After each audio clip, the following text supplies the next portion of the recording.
जे लोकप्रतिनिधी आहेत तर ते उपोषणकर्त्यांना भिकारचोट म्हणलेले आहेत, याच्याबद्दल काय म्हणता तुम्ही? तेच लोकप्रतिनिधी भिकारचोट आहेत. त्यांनी भिका मागून मागून आमचं खाल्लंय रे. आमच्या टाळूवरचं लोणी तुम्ही खाल्लंय रे.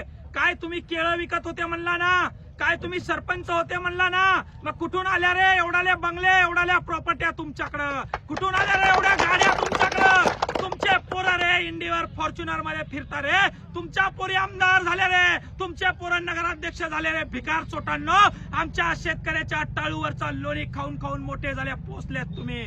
कुठं फेडणार एवढा मोठा पाप तुम्ही? आमच्या हक्काचा आमच्या सरकारनं दिलेला आमच्यापर्यंत पोहोचू देत नाही. सर्वात मोठे भिकार चोट तुम्ही अधिकारी आणि तुम्ही लोकप्रतिनिधीतल्यात. घाबरू नका यांना. लोकशाही आहे, घाबरण्यासाठीच का छत्रपती शिवाजी महाराजांनी हे राज्य उभं केलं रे? आपल्या मावळ्यांनी रक्त सांडलं यांना घाबरण्यासाठी.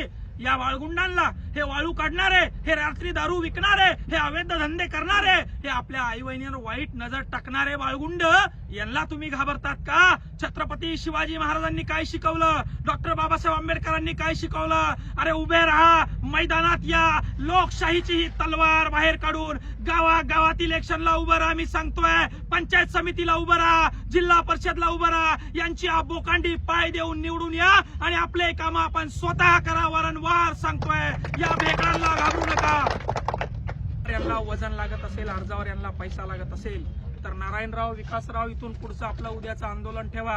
हे सगळे शेतकरी तरुण पोरं सोबत घ्या, नागडं व्हा, हातामध्ये भिकारी व्हा, हातामध्ये भगुने घ्या. मध्ये या अधिकाऱ्यांना भीक मागून या अधिकाऱ्यांना पैसे द्या. यांना अतिरिक्तचे पैसे जर काही मागत असेल तर शेतकऱ्यांना जाग्यावर तिथं नागडं व्हा आणि त्याचा लाईव्ह करा. पूर्ण महाराष्ट्राला, त्याच्या पाहुण्या रावळ्याला बघू द्या, त्याच्या बायकोला बघू द्या, त्याच्या लेकराला बघू द्या की तू जो तो सकाळी खातोय, तुझ्या गाडीत एसीत फिरतोय, तुझ्या बंगल्यात राहतोय, तो आमचा गोर गरीब कष्टकऱ्यांनी इमानदारीने इमान इतबाऱ्याने कमावलेला तो पैसा आहे आणि आम्ही तुझ्या बापाला भीक देतो आणि तुझ्या लेकरांना पोचतोय, तुझं शिक्षण करतोय. हे आंदोलन छेडल्याशिवाय आता पर्याय नाही. ही भ्रष्टाचाराची साखळी आता पोखरल्या गेली आहे. ग्रामसेवकापासून तर विभागीय आयुक्तापर्यंत यांचे धागेदोरे आहे. हे लोक पैसे घेतल्याशिवाय काम करत नाही आणि तुमच्यासारखे शेतकऱ्याचे तरणे बांड पोरं जर का आवाज याच्यावर उचलला नाही तर छत्रपती शिवाजी महाराजांच्या आणि डॉक्टर बाबासाहेब आंबेडकरांच्या स्वप्नातल्या महाराष्ट्रासारखा, स्वप्नातल्या देशासारखा आदेश कधीच होऊ शकणार नाही. म्हणून तिथल्या तरुणांनी आता जागवणं गरजेचं आहे. इथल्या प्रत्येक तरुणांनी आता सोंग घेणं गरजेचं आहे आणि प्रत्येक अधिकाऱ्याला टेबली उघडं पाडणं गरजेचं आहे. तरच ही व्यवस्था बदलेल असं मला वाटतं. तर नागडं होऊन भीक मागून यांना, या अधिकाऱ्याला आम्ही पैसे देणार आहे, लाईव्ह करून पैसे यांना देणार आहे. आता यांची लाज या अधिकाऱ्यांची यांनी सांभाळावी. एवढं 30-30, 40-40, 25-25, 10-10, 15-15 वर्ष ड्युटी केली. 10-5 हजारासाठी आपली लाज घालू नका. याच्यानंतर एकही अधिकाऱ्यानं मस्टरसाठी ग्रामपंचायत पासून तर तहसीलदारापासून तर सीओ पर्यंत पैसे मागितले तर त्यांना उघडं पाडण्याचं काम या ठिकाणी आमची संघटना, आमचे तरुण बांधव शेतकरी पोरं या ठिकाणी करणार आहेत. तर तसं काही काम पुन्हा एकदा करण्याची गरज वाटते का तुम्हाला? बघा, हे आंदोलन एका माणसाचं नाहीये, ही साखळी एका माणसाची नाहीये, ही पार मंत्रालयापर्यंतची साखळी आहे. मंत्रालयामध्ये 2-2 लाख रुपये दिले तेव्हा 20 लाखाचं काम मंजूर होतं. 20 लाखाचं काम मंजूर झालं, 1 लाख रुपये दिले तेव्हा त्याचं इस्टिमेट, त्याचं एमबी होतं. एमबी झाल्यानंतर पुन्हा 2 लाख रुपये दिले की त्याचं बिल खात्यावर येतं. अशा 20 लाखाच्या कामाला 5-5 लाख रुपये खर्च आहे. आणि म्हणून ही साखळी तोडायची असेल तर एकदम पेटून उठावं लागेल. छत्रपती शिवाजी महाराजांनी जसा उद्रेक केला, छत्रपती शिवाजी महाराजांनी जसा विद्रोह केला, जसा डॉक्टर बाबासाहेब आंबेडकरांनी विद्रोह केला, जसा भगतसिंगांनी विद्रोह केला, इथल्या प्रत्येक शेतकऱ्याच्या तरुणाला तो विद्रोह करावा लागेल. तरच यांची मुस्कटदाबी होऊ शकते. अन्यथा हे शेतकऱ्यांना गिळंकृत केल्याशिवाय राहणार नाही. हा एक मोठा राक्षस आहे आणि या राक्षसाला मारायचं असेल तर रामबाण उपाय एकच आहे. समोर या, टेबलावर झगडा, टेबलावर यांना जा विचारा. झोपलेले नाहीये त्यांनी, झोपेचं सोंग घेतलंय, सोंग.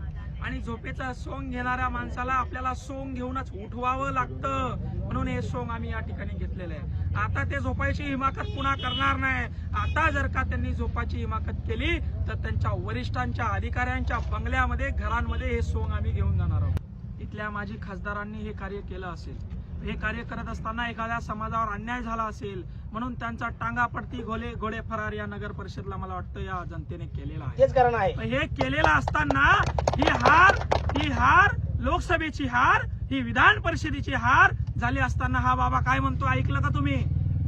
जातीय समीकरण बनलं म्हणून आमचं निवडून नाही. अरे आतापर्यंत जातीय समीकरण बनवून तुम्ही निवडून आल्यात.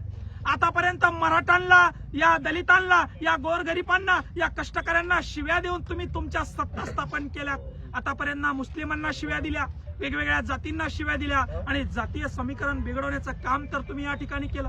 तुम्ही आमच्या समाजाचे आंदोलन करणाऱ्या नेत्याला काय काय वाकडा बोलला. तो नेता त्या ठिकाणी बीड मध्ये असताना देखील लाजा वाटू द्या रे. माजी जालन्याचे खासदार तुम्ही माननीय मनोज जरांगे पाटील या ठिकाणी येऊन गेले, तुम्हाला लाज कशी वाटली नाही. तुमचं घर या ठिकाणी एक पाऊलाच्या अंतरावर नाही आणि तुम्ही या ठिकाणी आलेलं नाही. तुमचं कर्तव्य अक्षरशः तुम्ही विसरलेले आहात आणि म्हणून जनता तुम्हाला आता उखडून फेडल्याशिवाय राहणार नाही. नवीन पर्याय या तालुक्याला निर्माण केल्याशिवाय राहणार नाही आणि नारायण लोखंडेच्या रूपात, विकास जाधवच्या रूपात असे एक ना अनेक तरुण या गावागावामध्ये तालुक्यामध्ये उभे राहणार आहे. या व्यवस्थेच्या छातडावर पाय देऊन ही व्यवस्था सुधारवण्याचं काम गोरगरीब कष्टकरी शेतकऱ्यांसाठी आता हे तरुण करणार आहेत आणि तरुण हे संघटन या ठिकाणी करतायत आणि त्याचं फळ या ठिकाणी आपल्याला हे दिसून येत आहे. आजच्या तरुणांना धंदा आहे का? आजच्या तरुणांना व्यवसाय आहे का? आजच्या तरुणांना नोकरी आहे का? मग तुमच्याकडे काय आहे? आजच्या तरुणांच्या लेकरांना शिक्षण तरी आहे का? जे तरुण शिक्षण घेत आहेत त्यांना व्यवस्थित शिक्षण तरी आहेत का? अरे तुमच्या शाळेच्या इमारती तरी नीट आहे का? तुमच्या शाळेत पिण्यासाठी व्यवस्थित पाणी तरी आहेत का? तुम्हाला रस्ते येण्या जाण्यासाठी नीट आहेत का? नाही ना. मग काय राहिलंय तुमच्याकडं? ऐशोआराम तुमच्या वाट्याचं भोगलंय ना दानवे साहेबांनी, तुमच्या वाट्याचा ऐशोराम भोगलाय ना सत्तार साहेबांनी, तुमच्या वाट्याचा ऐशोराम भोगताय ना चव्हाण साहेब, तुमच्या वाट्याचा ऐशोराम भोगताय ना कल्याण काळे.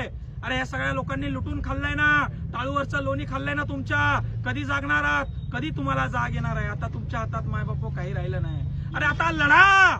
नागडं व्हायला घाबरताय काय? तुम्हाला नागडं केलं यांनी. तुम्ही मन्न झालात, तुम्ही मानसिकतेमध्ये झगडतायत. अरे यांना झगडा, बाहेर या आणि या रणांगणात उडी घ्या, उभं राहा आणि यांना उत्तर द्या. याशिवाय आता तुमच्याकडे पर्याय राहिलेला नाही. नाहीतर तुमची देखील अवस्था त्या बांगलादेश सारखी, त्या नेपाळ सारखी, त्या श्रीलंकेसारखी, त्या म्यानमार सारखी झाल्याशिवाय राहणार नाही. ही गोष्ट या तरुणांनी, महाराष्ट्रातील शेतकऱ्याच्या पोरांनी लक्षात घ्या.